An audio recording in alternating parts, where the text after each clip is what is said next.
So today we have something really special. Normally for every memory cafe session we have one doctor coming in, but today we have two in dynamic duo, okay, of Dr. Michelle and Dr. Malcolm Fonseca. And I'm sure you are all waiting eagerly to hear what they have got to say. So I'm just going to go straight to them. And after that, I'm going to, once we finish the session, if you all have any question answers, you all can ask as well. In addition to that, there's some more news which I'd like to introduce with regard to their services that they've got for the seniors in and around North Goa. Okay, Karanzalem. Let's be specific, Karanzalem and Panjim area. So over to Dr. Michelle and Dr. Malcolm. Good evening. Good evening. Hi, I'm Dr. Michelle. Can you hear me? Yeah, okay. Yeah. So I'm Dr. Michelle Fonseca, and this is Dr. Malcolm Fonseca, my husband. And we have been practicing for a long time, like more than 25 years. But I must admit, I was thrilled to get an opportunity to speak to a senior audience like you all. So let's talk about our topic today, which is hormones in postmenopause, urinary tract infections, and some deficiencies that come on at this age. So could I have my slides? Yeah. So rather than saying hormones in postmenopause, I think what we really have to discuss is the lack of hormones in the postmenopausal age group. And can you all see the slide? Can you all see the slides? Yes, Shelley. Yes. And to talk about this, we have to go. Yeah. We have to go 2 steps backwards to understand what happens at menopause. Most of you all know that menopause is derived from the Greek word meno, means menses, and pause, means to stop. And we call a lady menopausal when the period stops for more than 12 months. Usually this occurs at about between 45 and 55 years of age. Now, considering women are living to 100 or at least to their 90s, many women can expect to live great portions of their lives in the postmenopausal period.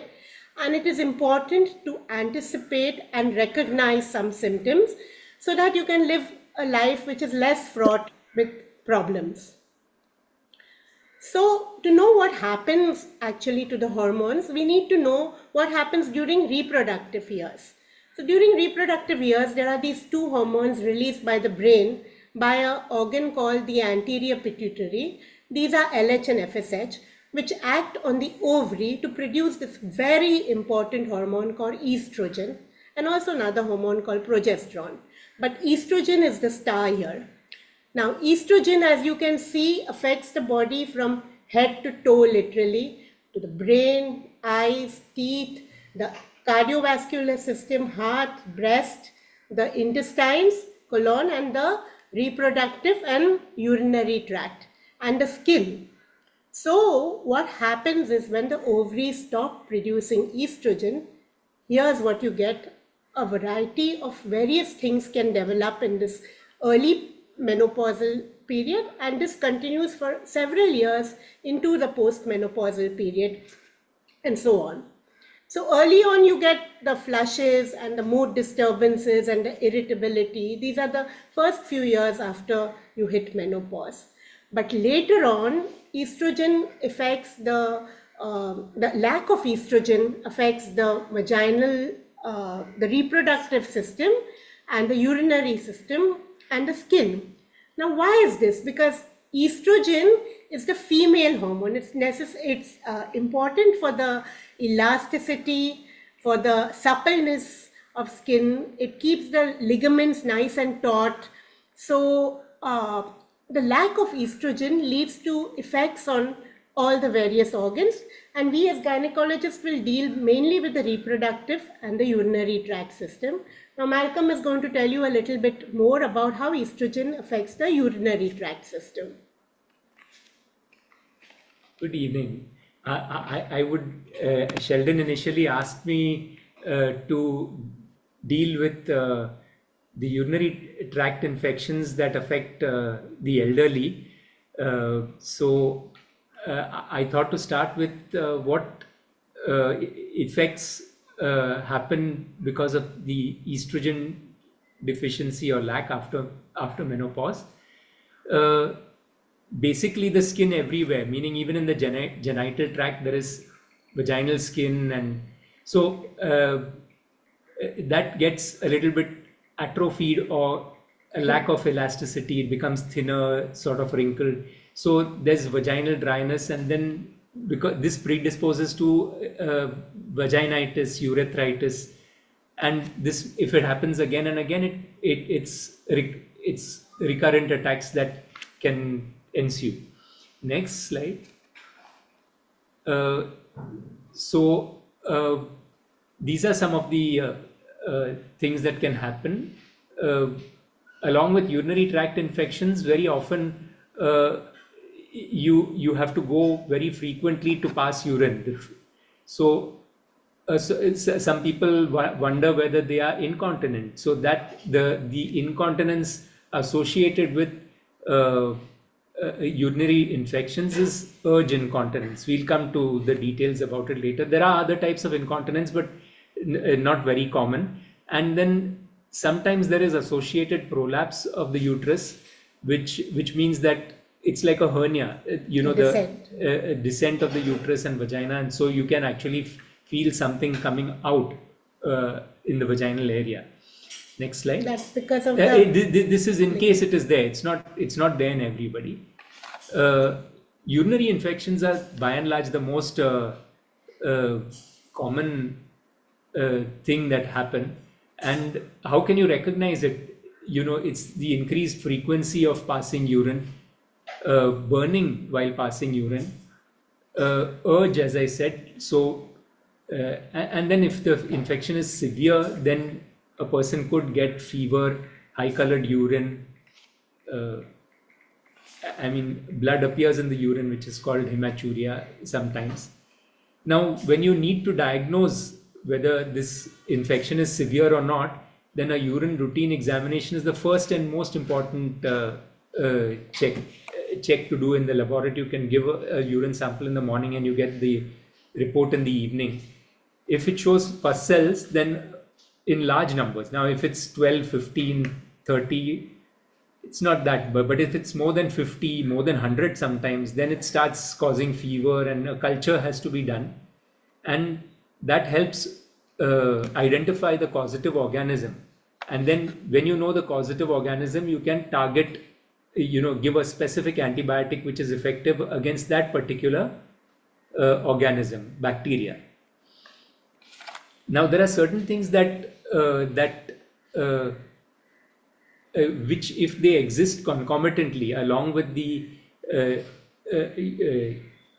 urine infection, then they confound matters a little bit. One is diabetes. The most important one, in fact, is diabetes, because if the diabetes is not controlled, then the infection it predisposes to an infection. And in fact, when the infection occurs, the diabetes itself becomes more difficult to control. So if an infection is present along with diabetes, you've got to treat both of them together. The other thing that it's not mentioned in the slides, but instrumentation can also aggravate an infection, and instrumentation basically means catheterization of. So it's important to diagnose the condition rather than just catheterize. Now, the treatment of an infection is mainly antibiotics. Antibiotics can be given orally or injectably. But in addition, you have side-by-side therapy called adjuvant therapy, which includes alkalinization of the urine, usually, things like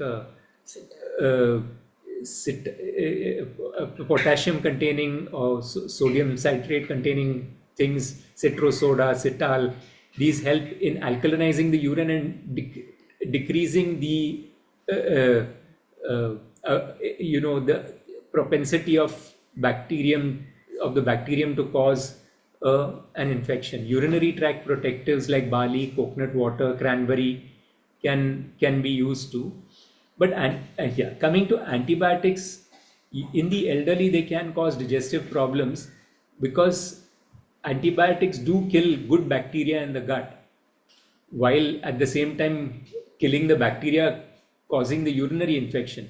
So nowadays we give probiotics, that is things like dahi, curd, yogurt. It's available, Yakult and all these things they advertise that they additionally contain good bacteria, probiotics. So these have recolonize the intestine with good bacteria and help you get over the side effects that antibiotics can cause, like loose motions and indigestion. Next slide. Duration of the treatment also is very important because as far as possible we try to keep the urine sterile, which means that after a course of 7 days you could we advise doing the urine check again to see if there's any remnant or residual pus cells, which actually should come down to zero. There should be no pus cells in the urine. By the way, urine is sterile compared to the other excretion, which is feces, which is full of bacteria. So we'll come to that about in the subject of hygiene also. Sometimes the infection can be cleared with a single week of antibiotics, and that's really best. But sometimes, especially in the elderly, the infection is persistent and maybe recurrent, and then an antibiotic has to be continued for a longer period of time. So here the choice of antibiotic is important because as I said, antibiotics can kick your digestive system, and that's why it becomes difficult to manage. So in case it's a longer duration of antibiotic, it's nice to that if the doctor has a culture report and a sense for holistic treatment, so treating you as a whole person, not only the urinary tract. What you can do to keep an infection away, a urinary tract infection away, is good hygiene. Now, as I said, the gut and therefore the intestine and therefore the area around the anus has a lot of bacteria. So those bacteria should not be transferred to the anterior, that is the forward area, that is the urethral area and vaginal area. So when you're washing yourself, you should see that you never touch the anterior areas after touching the anus. Probiotics, like I said, dahi and curd and of course nowadays it's available as capsules also, Vibac DS and Neutrolin B and such things. You may have heard of Econom and such things. Now, one thing that can be also used is locally apply estrogen cream with a clean finger, of course, just a little around the area with what we call the urinary meatus, where the urine actually comes out from, and that usually has an effect of increasing the thickness of the skin there and increasing the blood supply over there, which brings a lot of the body's soldiers, that is the white blood cells that fight against infection, into that area, and then recurrent infections are avoided. I think I'll give back. Just to touch upon incontinence. Incontinence is worrisome to the elderly because they don't want, nobody does want to be socially, a problem for the household members. And one worries whether if you cannot hold your urine, that how will I manage? Of course, nowadays you have things like Pampers and stuff like that, but if you can manage by yourself, that's the best.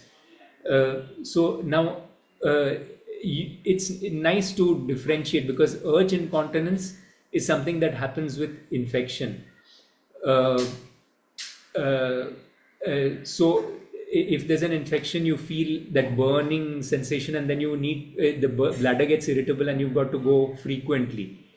Compared to that, you have this stress incontinence, which is not very common and could be associated with prolapse of the uterus, whereby when you increase the abdominal pressure, meaning if you cough or you sneeze, then a little urine comes out.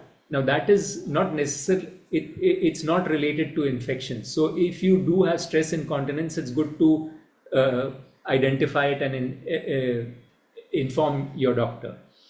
So I've just listed what stress incontinence is. Yeah. Yeah. Michelle, you can take over. Yeah, thanks. So now we come to the continuation of the lecture, which is about talking about certain deficiencies that estrogen lack causes. Now, as I said, estrogen has a very important effect on the bones, and bones are built, the process of bone building is carried out by some cells which are called osteoblast. Now, after menopause, you get osteoclast, which actually cause breakdown of bones because of the lack of estrogen. And the bones in the hip and the spine are the most affected by this osteoclastic activity. And this is initially slow, like immediately in the postmenopausal time, it's just about 5% per year. But as you go on 20 years, 30 years after menopause, the bone loss increases at quite a substantial rate. And this is contributed by factors like, of course, your genetic risk, your diet, especially if it's low in calcium, certain medications, like if you're on steroids, it increases the bone loss, smoking, and a lack of exercise. So you need to see that you are on the move. Now, how can you help, how can you reduce this? Osteoporosis is going to happen. So how can you reduce the effect of the osteoporosis and remain mobile for as long as possible? So calcium is important, and but calcium by itself needs some adjuvants to be absorbed better. So vitamin D has been recommended. Now vitamin D has a lot of extra effects on the cardiovascular system, on the cognitive function, on preventing infections. So it is a good idea to check your vitamin D levels at least once a year and just see if they are low. Then you need to take vitamin D supplementations. This is about like 600 international units per day, or sometimes you get a weekly tablet, which is very convenient to take, and you can just take it for 6 weeks. Magnesium is another under talked about mineral that it helps again calcium absorption, and there are many calcium preparations that include vitamin D and magnesium. A lack of magnesium leads to you get muscle cramps in the lower in your calves, and sometimes you can get you feel sleepy, or you might feel depressed because of lack of magnesium. Your stress levels may increase, but this is because magnesium is also a serotonin releasing mineral, and lack of the serotonin, which is actually your feeling good hormone, when that is deficient, you might feel a little low and depressed. So if you are feeling like that, it might be good to take preparation that contains calcium, magnesium, and vitamin D. Vitamin B12 is the vitamin that affects the brain and the blood. So deficiency of vitamin B12 causes an anemia. It also, vitamin B12 enhances the metabolism of something called homocysteine. And homocysteine levels, if they are high, they cause thrombosis, that is clotting in blood vessels. So deficiency of vitamin B12, it is good to see that you are not deficient in vitamin B12. Why all these deficiencies occur? Basically, in women, menopause, estrogen lack, and aging. But the other things that also contribute are a lack of exposure to the sun, the deficient diet in, yeah, a deficient diet in calcium, etc. Now, how can you correct this? What kind of foods? It's not always necessary to have supplements. What kind of foods do you need to take? There are these foods called phytoestrogens, that is plant-based estrogens. They are not strong, but they have some estrogenic property in them. And soya is a very good phytoestrogen.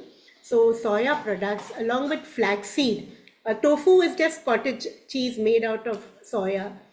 Flaxseed is supposed to be very good for joints, also called as alsi. When you grind it, you can have a spoonful of it every day. It will help your joints to keep moving.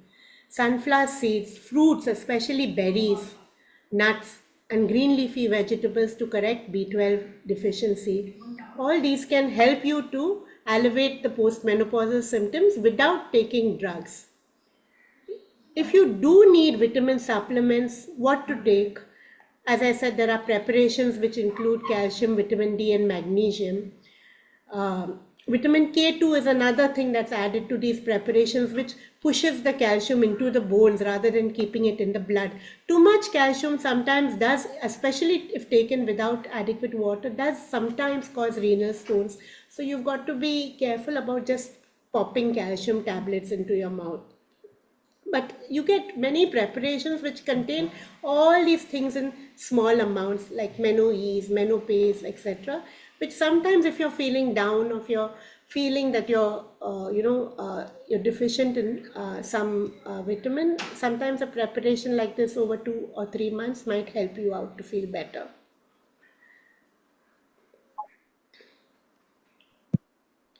So finally, to summarize, what can we do? Simple things that we can do is restrict our intake of too much sugar or too much salt, alcohol, and too much coffee, especially at night, and maintain a balanced diet that includes plenty of fresh fruits, vegetables, soy products, and dairy foods like, as Malcolm said, yogurt, milk, that will help to keep your calcium levels good.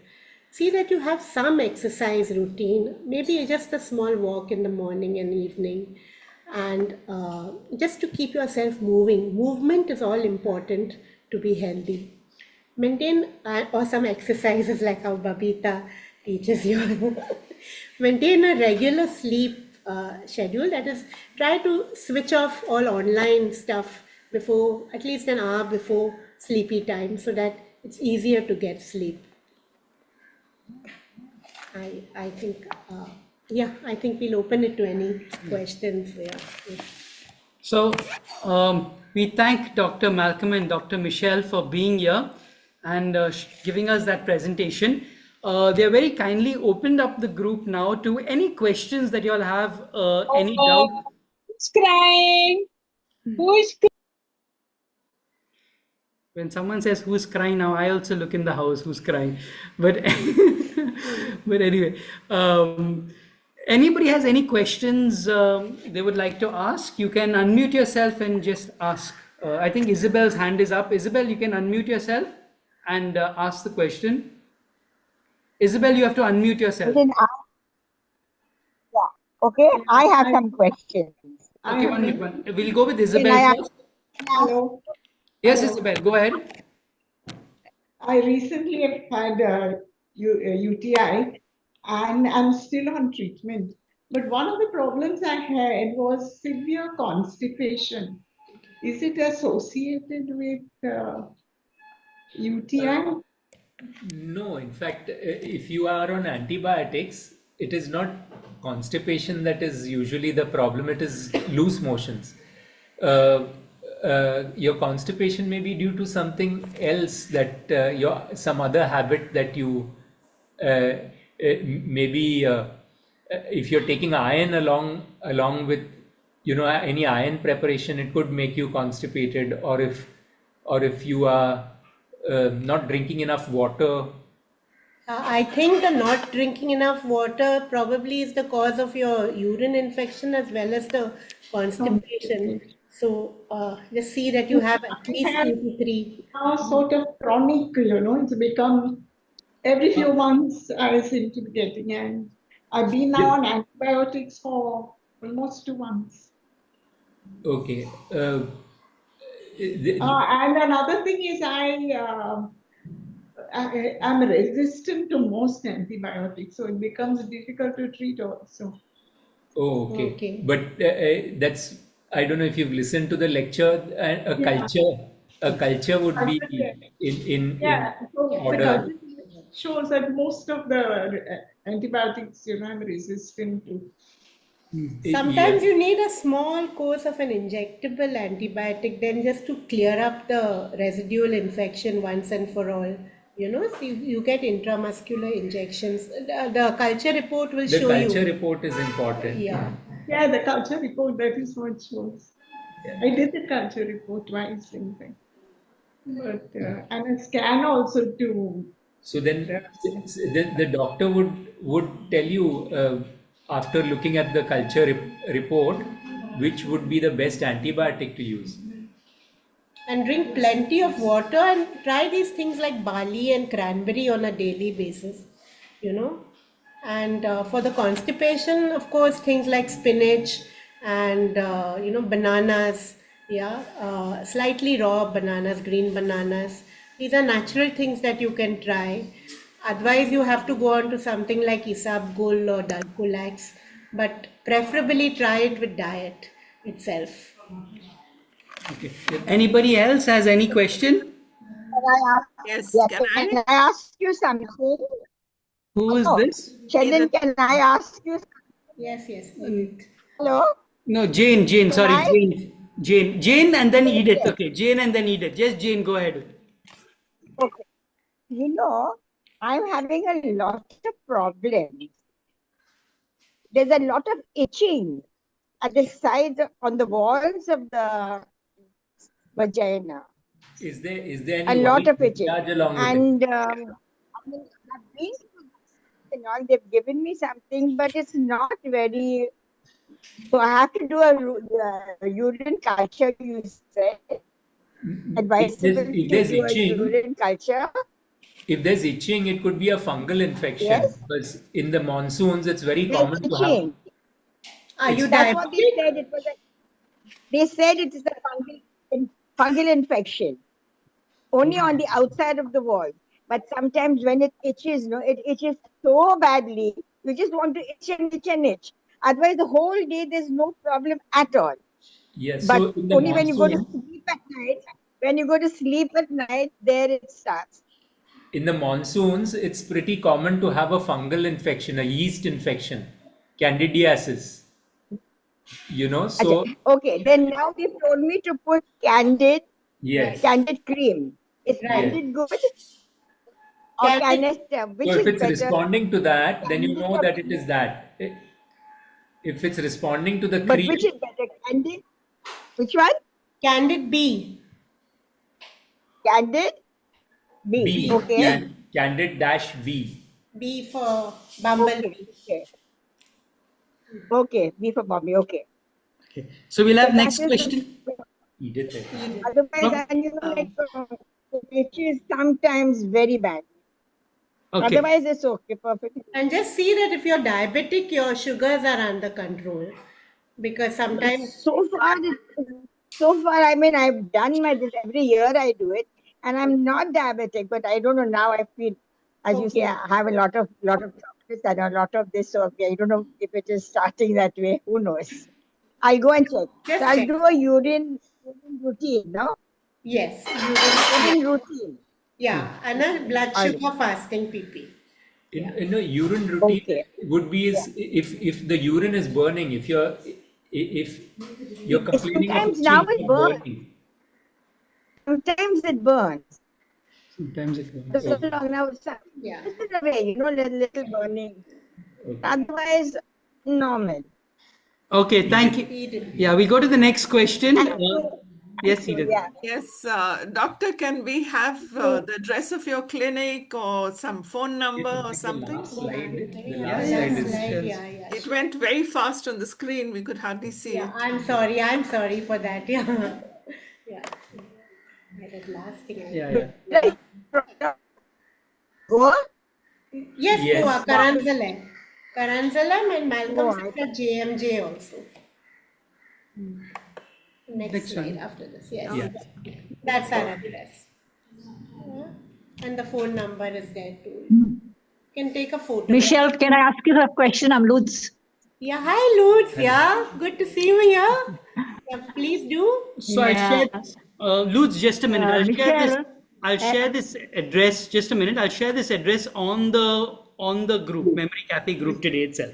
Thank Okay? you. Yeah. I got it. Okay. Thank you, Shel. Okay. Yeah, Lutz. Yeah, go. most of the ladies after menopause, they have this constant urination at night. How Okay. does this explain? How does this explain? Yeah, this is because of two things. First, as I said, the skin of this, the lining of this urinary tract becomes thin, and because it becomes thin, it gets irritated very quickly. Yeah. Also, If there's burning, then that's there's no burning there. additionally suggestive that there is an infection, Lutz. But because incontinence, I mean, is it incontinence or is it just feeling like passing urine No, again and again? thing that we get up at night and we have no this thing burning Yeah. sensation, nothing. It's just passing urine. Yeah. That is because of, as I said, because of the estrogen lack, the lining of the bladder becomes very thin, so it gets irritated by the urine, and also the capacity of the bladder becomes a little smaller, so you need to empty it much faster. If there's burning, then it's nice to get a urine routine check done from a laboratory and see if there is an infection. Again, frequency is also a symptom of diabetes.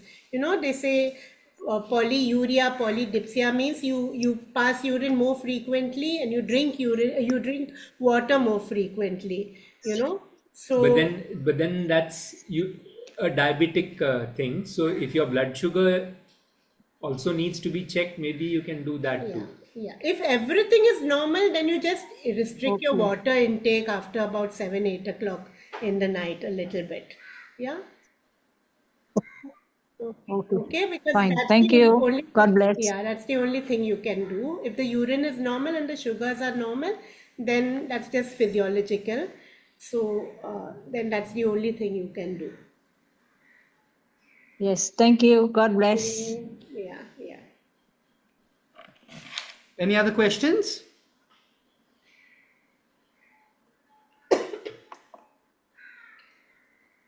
Yes, Eunice. Eunice, your hand is up. Yeah, Eunice, you have to unmute yourself. Anybody?